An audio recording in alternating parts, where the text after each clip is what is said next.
Badan gizi, SPPG, sekolah, orang tua ini bersinergi gitu agar mindsetnya sama. Ini Oke. makan bergizi bukan sekedar kenyang. Salah satu kepala sekolah juga menyampaikan gitu. Iya. Sayurnya sudah agak mulai menjelang-jelang basi itu ya. Iya. Oke, selamat datang kembali di podcast Ruang Redaksi. Hari ini kita akan membahas sebuah program yang luar biasa yang saat ini sudah berjalan tentunya di Indonesia juga ya, yaitu program yang diinisiasi oleh Presiden Prabowo Subianto, program Makan Bergizi Gratis. Untuk membahas lebih dalam mengenai program ini dan dampaknya apa aja sih terhadap kesejahteraan maupun perlindungan anak, kita sudah kedatangan tamu yang sangat spesial dan istimewa tentunya dari Komisi Perlindungan Anak Indonesia. Hadir di samping saya ada Pak Aris Adilaksono. Ya, Selamat datang Pak Aris. terima kasih. Ya, beliau adalah Komisioner KPAI di bidang pendidikan, waktu luang dan budaya. Sebelum kita masuk lebih lanjut mengenai program makan bergizi gratis ini Pak, yang ingin saya tanyakan pertama nih Pak, Bapak ini awalnya memang latar belakangnya juga sebagai guru Pak ya? Ya betul. Jadi saya ini ya kurang lebih sebelum di KPAI itu 15 tahun lah sudah ngajar di sekolah, di madrasah, di pondok pesantren, dan juga pernah menjadi pemangku kebijakan salah satu seksi pendidikan di madrasah. Iya. Kemudian mengikuti seleksi ya, tes and proper test untuk menjadi komisioner Komisi Perlindungan Anak Indonesia. Ya alhamdulillah hari ini bertugas di KPAI, mudah-mudahan bermanfaat untuk masa depan anak-anak Indonesia. Oke, amin Pak. Berapa lama Pak berarti sudah menjadi komisioner di KPAI ini? Kurang lebih 2 tahun, ini menjelang tahun ketiga. Oke, Pak, ini mau nanya soal pelaksanaan makanan bergizi gratis. Nah, kebetulan Bapak hadir di Kota Palangkaraya kali ini kan untuk meninjau juga secara langsung, Pak ya, bagaimana berjalannya pelaksanaan ini yang kurang lebih sudah sebulan berjalan kira-kira di Kota Palangkaraya. Nah, untuk kehadiran Bapak hari ini tuh sudah kemana aja sih Pak? Sekolah mana saja yang Bapak kunjungi? Ya, hari ini kita koordinasi awalnya dengan para tokoh-tokoh ya, para pemangku pendidikan, pengelola pendidikan, baik swasta maupun negeri. Kemudian juga berkunjung ke SDN 07 ya, Palangka, kemudian juga SDN 11 ya, Palangka. Oke, nah setelah mengunjungi kedua sekolah itu dari 16 sekolah Pak ya yang sudah berjalan di Palangkaraya ada pilotingnya 16. Iya, ada 2 sekolah yang sudah Bapak kunjungi dan lihat secara langsung pelaksanaannya. Nah, dari 2 sekolah ini Pak, sebagai sampel lah bahasanya ya, untuk Bapak melihat pelaksanaan ini berjalan, bagaimana Pak? Apa saja sih Pak yang ditemui di lapangan? Iya, secara umum kan disambut positif ya oleh pihak sekolah dan juga oleh peserta didik tentunya. Tadi kami berinteraksi langsung. Namun juga tentu ada catatan-catatan untuk perbaikan. Catatan-catatan yang secara teknis. Misalkan kita jumpai bagaimana kemudian distribusi makanan itu sekolah nggak tahu jadwalnya. Terima jam berapa dan seterusnya. Saya kira kalau sekolah nggak tahu jadwalnya, berarti kan di sini ada tidak ada koordinasi antara SPPG dengan pihak sekolah. Karena untuk kemudian sinkron waktunya kapan dan seterusnya penting agar tidak mengganggu aktivitas pembelajaran.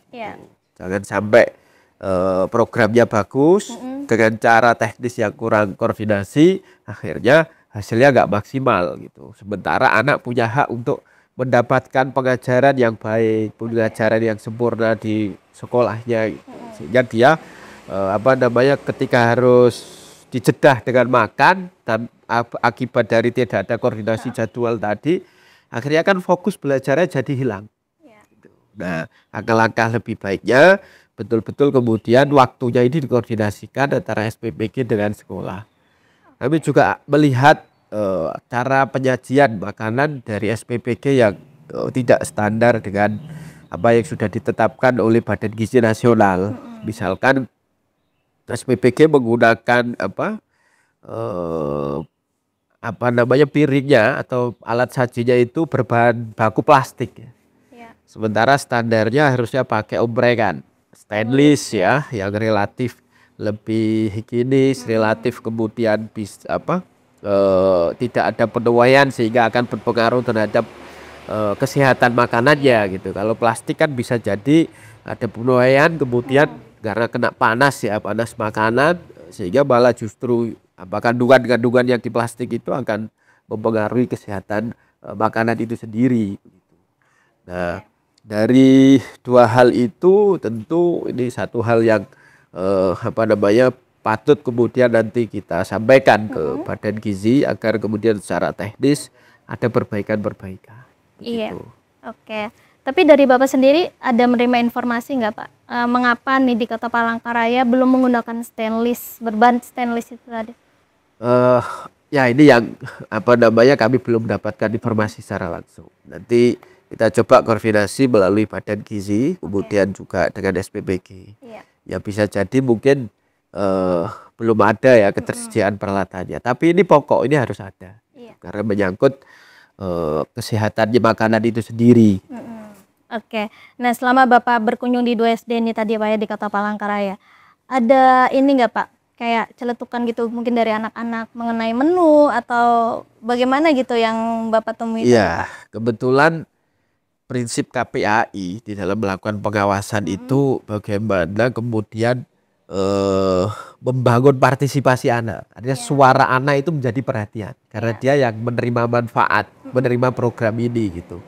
Maka salah satu yang selalu menjadi teknik kami ketika melakukan pengawasan ya berdialog, berkomunikasi dengan siswa. Dalam berdialog dan komunikasi dengan siswa memang kita jumpai ada yang merasa nasinya terlalu sedikit, ada yang mereka tidak suka sayur, ada yang mereka merasa ikannya kurang cocok, ya ayam dan seterusnya. Bahkan kita jumpai tadi, saya tanya, lauk apa yang selama 20 hari percobaan ini yang diterima?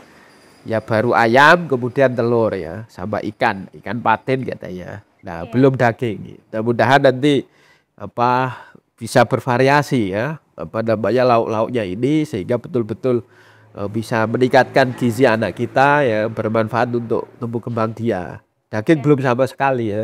Kemudian nanti menjadi catatan ya sesekali perlu daging ya. Anak-anak kita juga perlu asupan itu. Dan juga mereka menyampaikan bahwa ada yang kemudian di rumah sudah sarapan. Sementara dia baru kan di kelas 2 ya saya kunjungi. Sudah sarapan, kalau kelas 2 di sekolah itu biasanya dapatnya lebih pagi makannya. Nah sehingga dia nggak mau makan yang di sekolah. Kenapa? Karena sudah merasa kenyang ya. Nah ini saya kira karena tidak ada koordinasi kan. Pihak sekolah, pihak SPBG dengan orang tua. Sehingga kalaupun sarapan tentu paginya sarapan yang ringan-ringan saja. Sehingga waktu di sekolah sarapan berat, makan dan seterusnya tetap masih bisa masuk gitu, masih bisa dimakan. Nah ini yang tadi hasil interaksi kami dengan peserta didik. Nah, juga perlu memperhatikan juga saya kira SPBG ya, bagaimana treatment untuk anak-anak yang nggak doyan sayur, bagaimana treatment untuk anak-anak yang nggak doyan ikan, gitu, nggak doyan nasi, yang alergi dan seterusnya. Nah ini penting untuk menjadi perhatian. Teknisnya bagaimana ya? Harus evaluasinya intensif gitu, sebulan sekali ya. Atau sehari mulai minta laporan dari sekolah. Bagaimana situasi anak-anak menerima makanan. Dan setiap SPBG kan ada kepala dapurnya, kepala SPBG-nya 1 dan ada ahli gizinya mestinya gitu. Saya nggak tahu di Palangkaraya ini sudah ada belum ahli gizinya, tapi standarnya itu. Sehingga ketika ada apa-apa, anak nggak bisa makan sayur ahli gizinya turun ke sekolah untuk memberikan edukasi, ngajak bicara dengan orang tuanya agar orang tuanya ikut mendukung dan seterusnya. Oke, berarti bisa dibilang bahwa keterlibatan siswa-siswa ini tuh penting juga Pak ya untuk evaluasi penting. Jadi terutama untuk orang tuanya juga termasuk Pak, evaluasi termasuk, dari orang tua. Betul. Jadi karena program ini menyasar anak dan ciri khas dalam konteks program yang melibatkan anak itu adalah membangun partisipasi anak. Bentuknya apa? Yang mendengarkan suara anak. Jangan sampai anaknya pengennya apa, disuguhinya apa. Nanti nggak merasa untuk kemudian sadar bahwa ini penting untuk dia gitu. Nah, maka edukasi berkala juga penting. Oke, siap.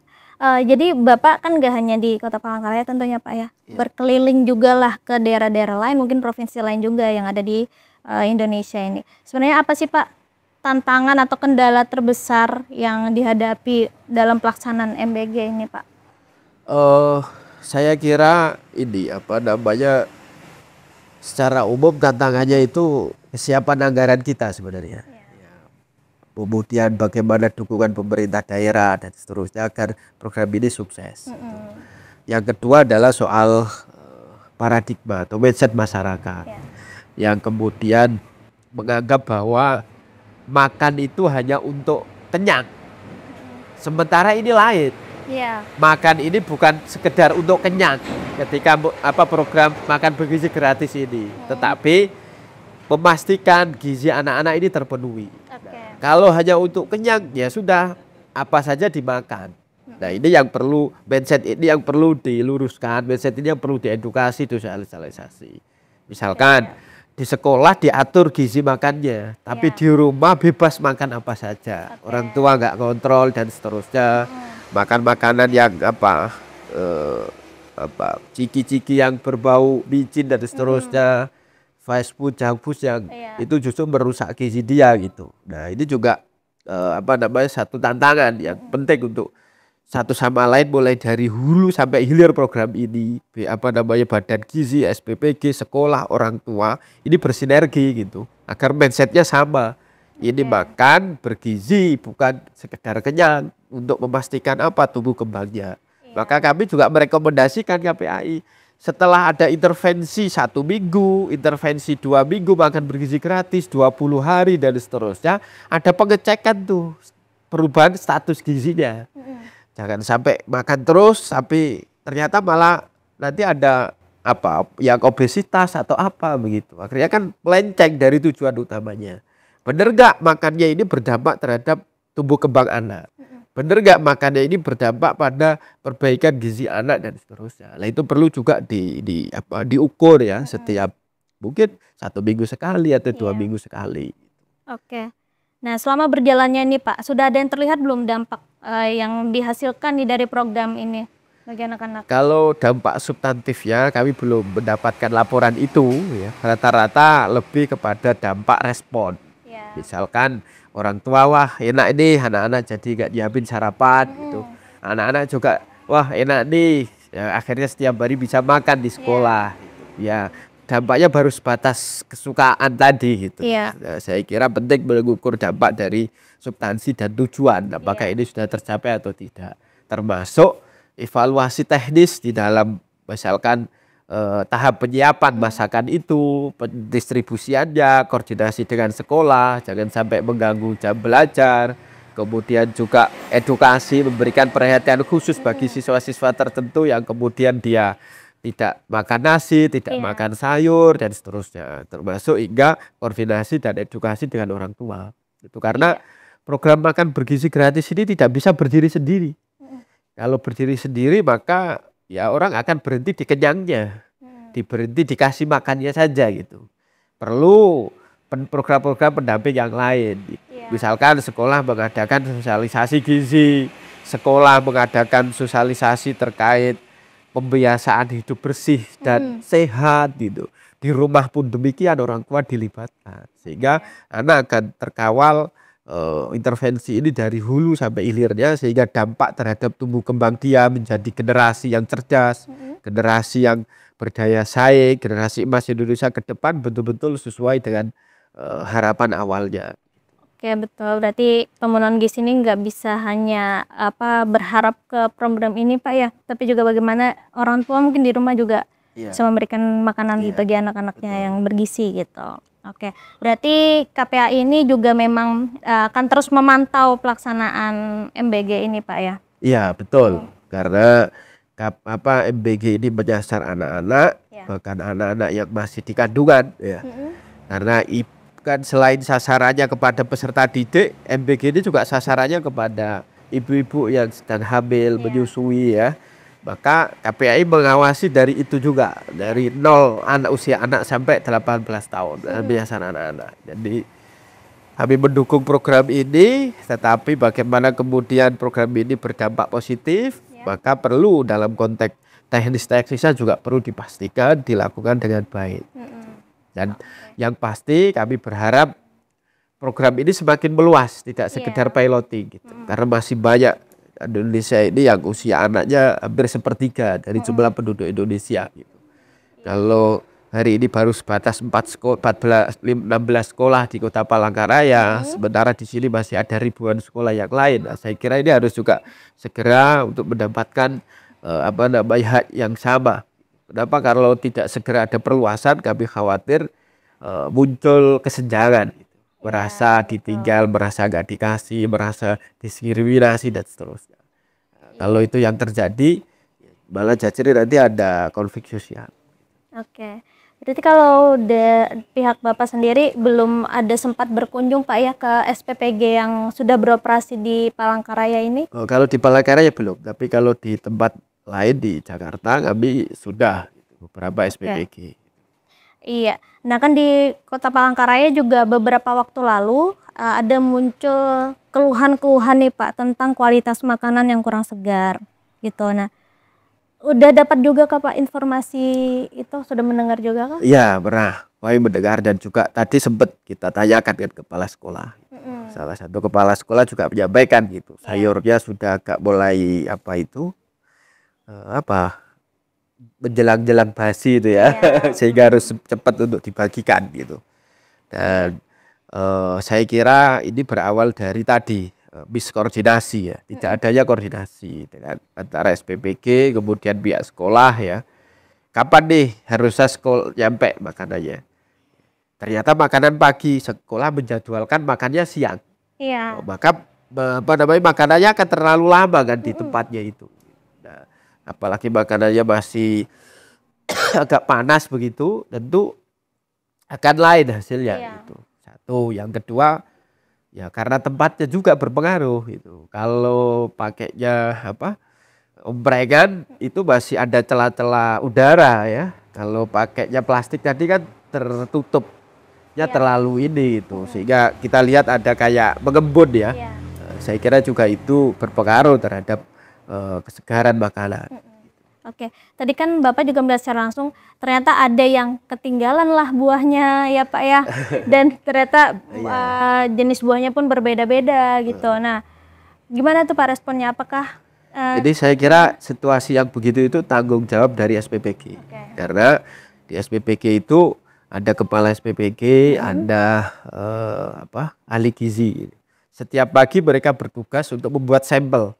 Hari ini makanan yang disajikan begini. Nasinya berapa centong, lauknya berapa butir ya, sayurnya berapa sendok gitu. Karena sudah diukur tuh dengan kebutuhan gizi anak satu harinya gitu. Karena kan ada beberapa kandungan kan, proteinnya berapa, ini berapa. Pasti ada buahnya gitu. Ada ya. Sampel ini ditunjukkan kepada bagian yang menyajikan. Setidaknya bikin 1 atau 2 gitu. Nah semuanya harus sama, mulai takaran nasi, takaran sayur, takaran lauknya. Nah kalau ada yang kelewat, misalkan kok berbeda buahnya gitu. Hari ini kok semangka dan pisang ya. Ya saya kira ini patut dievaluasi kenapa demikian gitu. Dan juga ada yang kelewat, berarti kan ada pengawasan yang kemudian tidak jalan di SPPG itu. Dan prosedur-prosedur mengoperasikannya juga mungkin tidak dipatuhi secara utuh. Oke, Pak ingin naikkan lebih lanjut. Ini sebenarnya goals atau output utamanya Pak dari program MBG ini sebenarnya apa, bisa disampaikan? Ya, seperti halnya yang disampaikan oleh pemerintah itu, goals dari program makan bergizi gratis tentu untuk bagaimana meningkatkan asupan gizi anak-anak kita. Kita tahu banyak problem-problem yang menyangkut gizi anak Indonesia ya, ada stunting, ada anak-anak yang luar biasa gitu. Agar kemudian mereka juga mendapatkan asupan gizi yang memenuhi standarnya. Yang kedua, ya kita juga tahu ya ada situasi keluarga di Indonesia yang kurang mampu.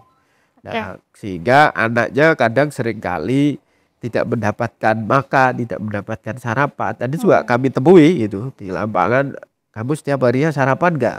Ada yang enggak. Ya, mungkin latar belakangnya keluarganya sibuk atau apa, tapi juga mungkin juga ada yang dari latar belakang keluarga yang kurang mampu gitu. Ya dengan program ini bisa terbantu, semua anak punya peluang ya untuk mendapatkan mendapatkan hak makan bergizi. Kalau makanannya bergizi ya pasti kesehatannya akan kesehatannya akan baik. Kalau kesehatannya baik, fokus belajarnya baik, kemudian dia akan tumbuh kembang jadi anak-anak yang cerdas, anak-anak yang kuat, anak-anak yang unggul gitu, anak-anak yang berdaya saing. Nah, makanannya memang sudah diatur karena sudah ada ahli gizi yang mengatur itu komposisinya. Kita lihat dampak dari anak-anak yang nggak makan teratur, makan fast food, makan yang ciki-ciki, makan apa macam-macam itu, junk food dan seterusnya. Banyak anak yang kemudian masih kecil dia yang kami pernah awasi mengalami gagal ginjal. Masih kecil dia sudah cuci darah. Berdasarkan keterangan dokter yang kami minta, ya rata-rata berawal dari makanan. Nah, maka dengan makanan bergizi gratis ini setidaknya gitu, hal-hal yang tadi penyakit-penyakit yang harusnya tidak dialami seorang anak itu bisa terminimalisir. Selain juga yang utama ya bagaimana menjamin tumbuh kembang anak agar tumbuh dengan baik menjadi generasi penerus, generasi emas Indonesia. Oke, siap. Oke, mungkin Pak, ini kan banyak anak-anak nih yang nggak doyan sayur. Mungkin ada pesan-pesan nggak Pak ingin disampaikan ke anak-anak nih terkait dengan program ini? Anak-anakku di satuan pendidikan, di sekolah, madrasah, pondok pesantren, di rumah ya, anak-anak Indonesia yang hebat.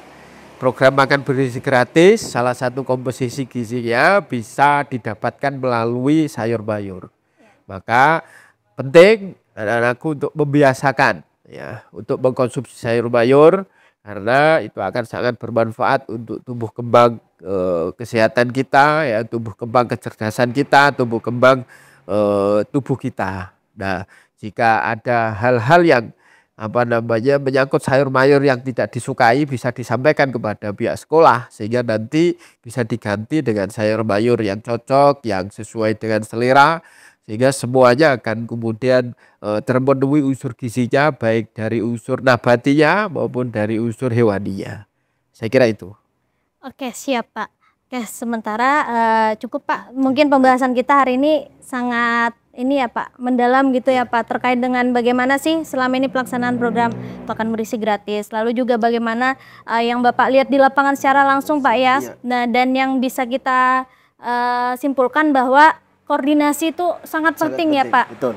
Ya, bukan hanya dari pihak penyedia, tapi juga bagaimana yang menerima nih, baik itu anak-anaknya terutama ya, baik itu orang tuanya juga. Pihak sekolah kepada anak, pihak sekolah kepada orang tua, gitu. Pihak sekolah dengan SPPG atau SPPG yang kemudian juga berinisiasi ini.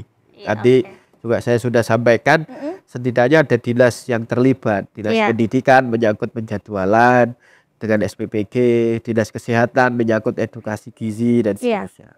Oke, siap. Oh ya Pak, terakhir Pak, idealnya sebenarnya koordinasi ini itu dilaksanakan berapa kali gitu Pak?